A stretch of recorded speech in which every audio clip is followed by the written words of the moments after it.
نظر ڈالیں گے عالمی خبرنامے پر۔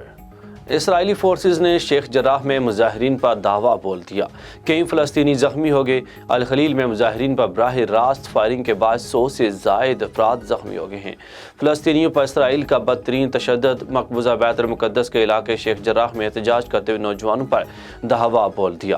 فلسطینی نوجوان شیخ جراح میں جبری طور پر فلسطینیوں کے گھر خالی کرانے کے خلاف احتجاج کر رہے تھے۔ صہیونی فورسز نے مظاہرین کو بری طرح مارا پیٹا، عورتوں کو بھی زمین پر گھسیٹا۔ گزشتہ روز اسرائیلی قانون ساز نے فلسطینی شہری کی زمین پر جبری طور پر قبضہ کر لیا تھا، جس پر فلسطینیوں کو غم و غصے میں اضافہ ہوا۔ مغربی کنارے کے علاقے الخلیل میں بھی اسرائیلی فورسز نے مظاہرین پر شیلنگ اور براہ راست فائرنگ کر ڈالی، 100 سے زائد افراد زخمی ہو گئے۔ صومالیہ میں خودکش حملے کے نتیجے میں 13 افراد ہلاک ہو گئے جبکہ متعدد زخمی ہو گئے ہیں۔